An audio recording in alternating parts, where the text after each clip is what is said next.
आरोग्यमंत्री प्रकाश आंबेडकर सध्या मेळघाट दौऱ्यावर आहेत। मेळघाटमधल्या प्राथमिक आरोग्य केंद्रांना त्यांनी भेटी देखील दिलेल्या आहेत। आरोग्यमंत्र्यांनी आरोग्य केंद्रांची झाडाझडती देखील घेतलेली आहे। आरोग्य केंद्रातल्या असुविधा पाहून आरोग्यमंत्री चांगलेच संतापल्याचंही पाहायला मिळालं।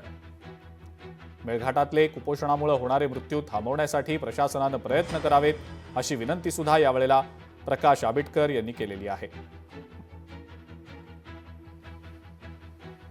महाराष्ट्राचा आरोग्य मंत्री म्हणून काम करत असताना सर्व क्षेत्रातल्या सर्व आरोग्याच्या सुविधा अत्यंत चांगल्या पद्धतीच्या दर्जेदार असाव्यात अशा पद्धतीची अपेक्षा ठेवून आम्ही काम करतो। साहजिकच या अपेक्षा ठेवून काम करत असताना मेळघाटची जिथं कुपोषणाचा माता मृत्यूंचा जो काही एकूण प्रमाण आहे ते जास्त आहे, त्यामुळे साहजिकच तिथं प्रत्यक्ष भेट द्यावी, वस्तुस्थितीची पाहणी करावी आणि आवश्यक त्या उपाययोजना कराव्या या उद्देशानं आज मेळघाटच्या संपूर्ण परिसरामध्ये सन्माननीय आमदार साहेब, आमचे जिल्हा प्रमुख, सर्व पक्षाचे सर्व लोकप्रतिनिधी या सगळ्यांच्या बरोबर या ठिकाणी प्रत्येक वाड्यापाड्यामध्ये आम्ही जाऊन करतोय।